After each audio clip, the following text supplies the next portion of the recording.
It's day 12 today, but it's still Christmas.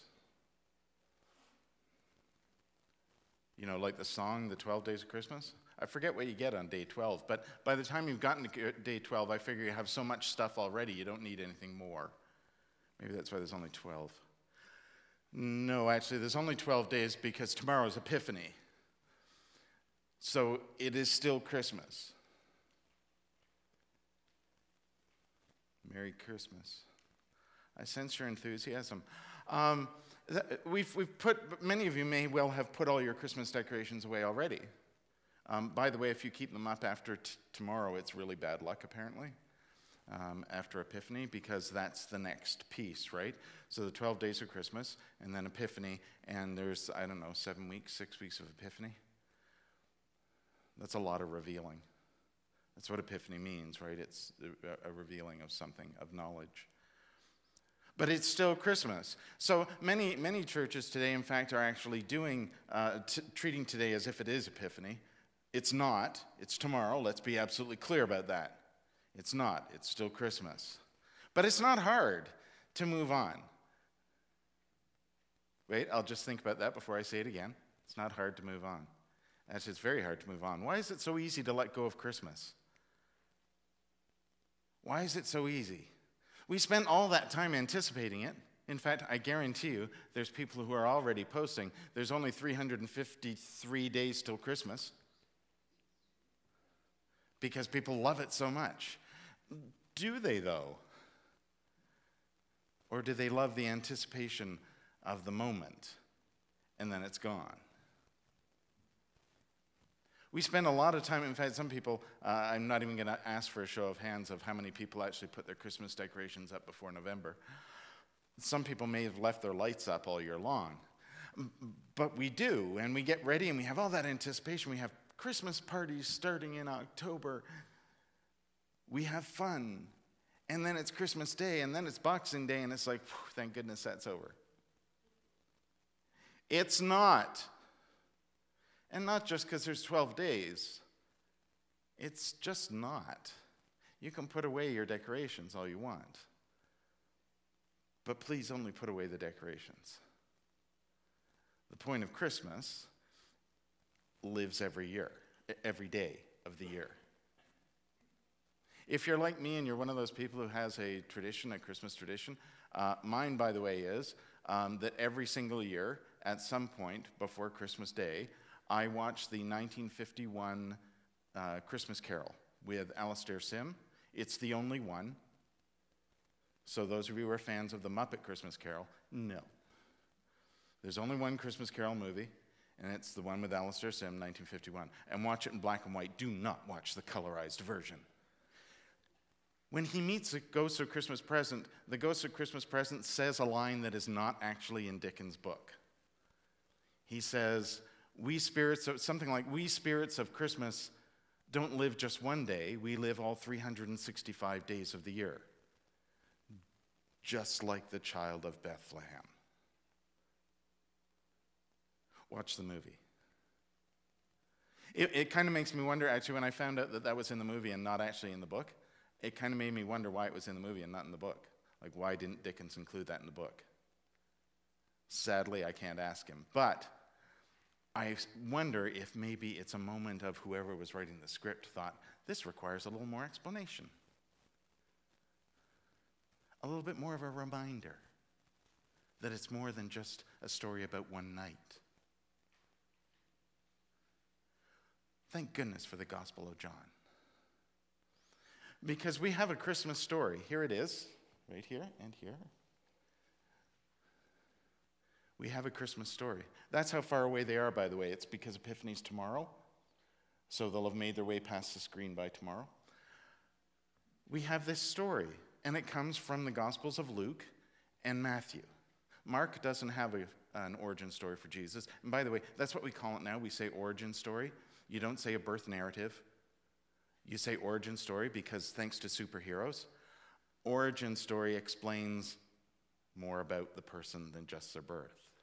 It explains why they're who they are. Again, thank you, Gospel of John. So we have this story, which tells us about how angels, shepherds, angels visiting Mary, the birth, that's all Luke, right? And Matthew tells about the Magi. Matthew's the one that has that little bit about how the angel visits Joseph too, because Joseph was, if I'm quoting this correctly, I think from the King James Version, minded to put her away privily when he found out that Mary was pregnant, right? That we don't often hear that piece of the story where the angel comes to Joseph and says, no, it's all good. Don't worry. That's Matthew. Mark jumps right in with, here's the good news of Jesus. Here's John the Baptist, and he's about to announce that the adult Jesus appears. He doesn't have a birth story, an origin narrative. But John has this awesome story. In the beginning was the Word. I feel like there should be dum-dum-dum after that. We should have set that up ahead of time. That would have been cool. It's a movie moment, isn't it? In the beginning was the Word, and then you'd hear some sort of big majestic chords. Because it reminds you of what? Genesis, in the beginning. Absolutely intentional. Because in the beginning, all of that power of creation, that's the Word. The Word was with God, and the Word was God. It's the power of God. It's the Logos. It's wisdom. It's the power of creativity and creation. So John connects Jesus to the beginning of things. John connects Jesus to the power of God. The power of God became flesh. I think on Christmas Eve, I reminded people about how Eugene Peterson describes this in The Message, and he says, the Word became flesh and bone and moved into the neighborhood. Not just dwelt among us. Isn't it funny how when we tell this story, we put everybody all in one place at the same time. And you know they weren't all there at the same time, right? We hate it when ministers explain that because we love this picture. But a lot of what we see in this picture didn't all happen at the same time.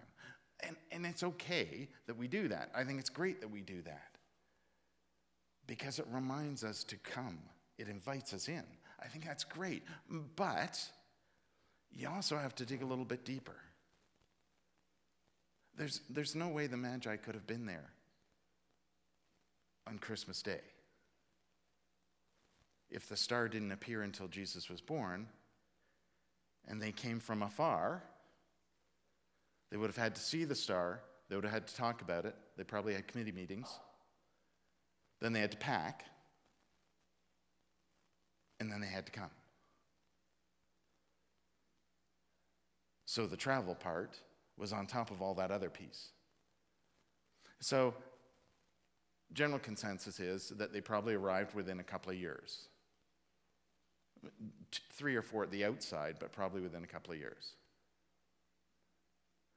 So the baby Jesus was no longer a baby, and in fact, probably not Bethlehem. Right? They would have gone home. Because they were only in Bethlehem because of the census, right? So they would have gone home. I know. People hate it when you start to look at the story logically because it's not supposed to be taken logically. It's supposed to draw you into this one moment, this point of God among us. The Word was made flesh. Right here.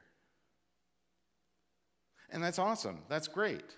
Except it can't stay there, just like the baby Jesus can't stay in the manger. The story's got to go somewhere from there. And it does. Over the next few weeks, the season of Epiphany, we'll hear the story about the Magi.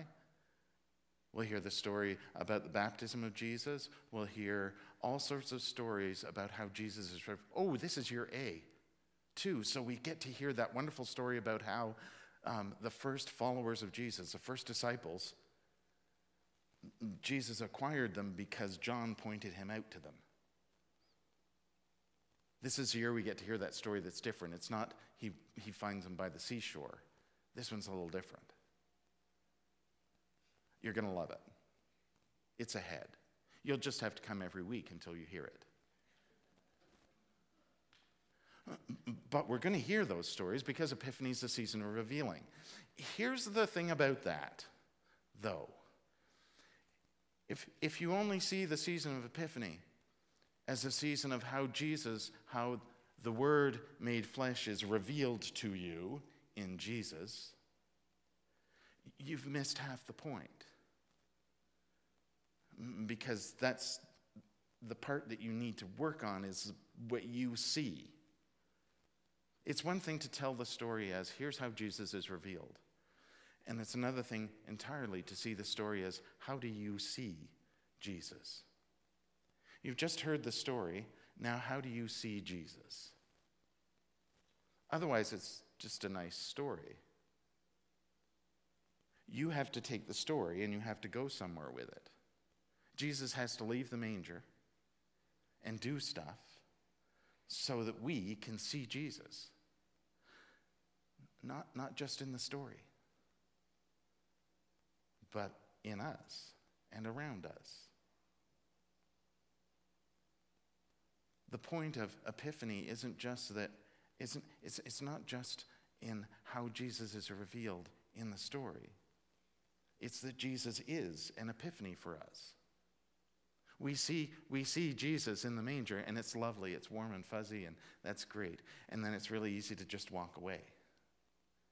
And to be fair, that's how we tell our stories in the Bible, isn't it? The stories are, in fact, about Jesus. So every time Jesus encounters someone, and we tell a story about how Jesus engaged them, and then the next story about Jesus. Wait a minute. What happened to the shepherds after they saw Jesus in the manger and then went away? What happened to the Magi after they saw Jesus and then went away? What happened to John the Baptist after he saw, oh wait, we know what happened. Never mind. He loses his head, right? Eventually. But so many of the characters that Jesus meets, we have that moment of engagement that reveals something about Jesus, and then we move on. What about the person who just experienced that? What about you? What are you taking away from the moment that you experienced Jesus in the manger? What are you taking away from that? What are you taking away from these stories of revealing that we're going to hear? Many of them are probably already familiar to you. But what do we take away from them?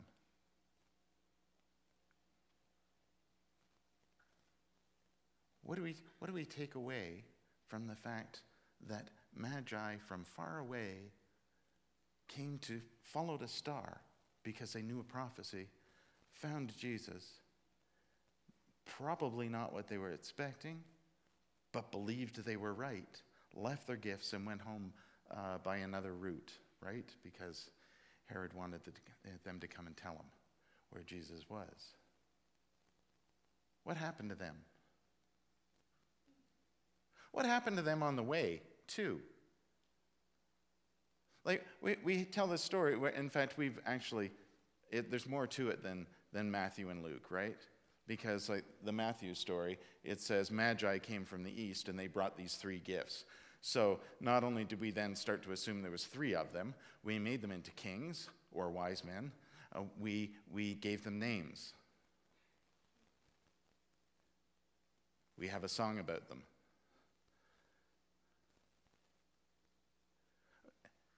What if there wasn't just 3?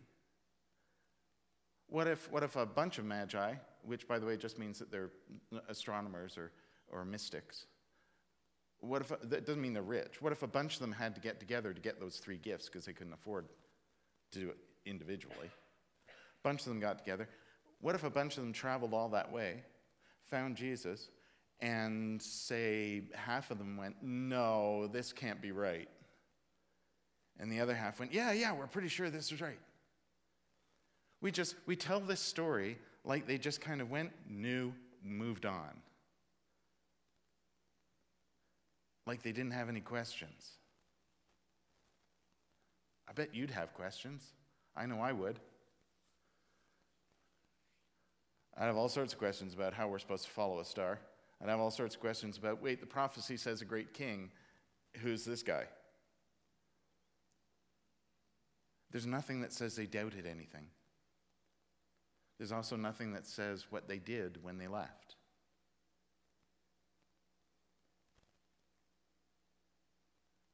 When you come to this, what do you see? What do you experience? What questions do you have? And when you go away from that, when you leave that, and you go out into the world, what difference does that make to you? Because that, and I happened upon this by accident, but I love this. Because that is the thing. This is, yes, what appears to be a light bulb with something growing inside it. Because the light is life. It's not just about enlightenment. It's about life. It's life-giving. It can't be that if you leave the light and just walk back out into the darkness. You have to take the light with you. Where do you go with it? What are you going to do with it? It's so easy sometimes to treat the story as just that. We put everything all into this one nice, tidy little box so that when Christmas is over, we can actually put it back into its box and put it on the shelf. And I'm pretty sure that's too big to go to in a box, but I have one of those at home, and it will go in a box and be put on a shelf.